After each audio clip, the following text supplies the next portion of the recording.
নমস্কার সুপ্রিয় দর্শক, অবিলম্বে বর্ডার খুলে আমাদের বাঁচান কাঁদতে কাঁদতে বলছেন দক্ষিণবঙ্গের পোখরাজ আলু চাষিরা।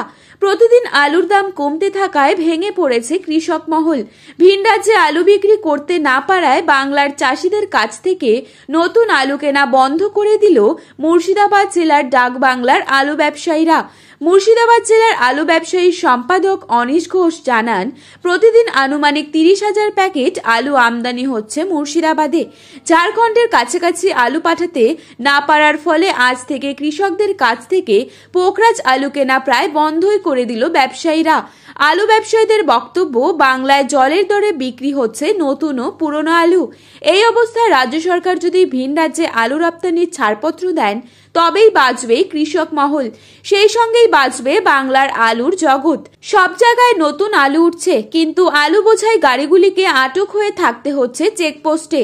প্রতিবেশী রাজ্যের কথা না হয় বাদই দিলাম, মেদিনীপুরের আলু কলকাতার মতো বাজারগুলিতেও আসতে গিয়ে হয়রানির শিকার হতে হচ্ছে আলু ব্যবসায়ীদের।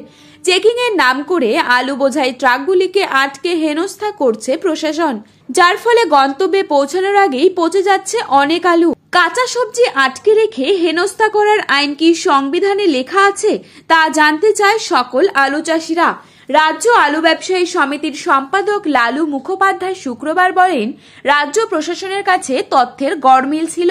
আমাদের আশঙ্কা সত্যি প্রমাণ করে এখনো রাজ্যের হিমঘরগুলিতে অন্তত 2 লক্ষ টন আলু থেকে গেল। হুগলি, বর্ধমানে হিমঘরের মালিকেরা শেডের বাইরে আলু বের করে দিয়েছেন। পশ্চিম মেদিনীপুর এবং বাঁকুড়ার অধিকাংশ আলুই ভিন রাজ্যে পাঠানোর ছিল। পরিমাণ বেশি হওয়ায় সেখানকার আলু শেডে বের করা যায়নি।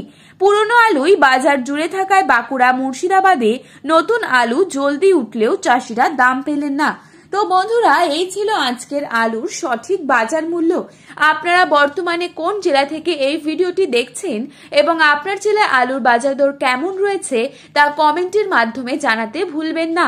ভিডিওটি ভালো লেগে থাকলে একটি লাইক করবেন এবং চ্যানেলটিতে নতুন এসে থাকলে অবশ্যই চ্যানেলটিকে সাবস্ক্রাইব করে পাশে থাকা বেল আইকনটিকে প্রেস করে রাখবেন।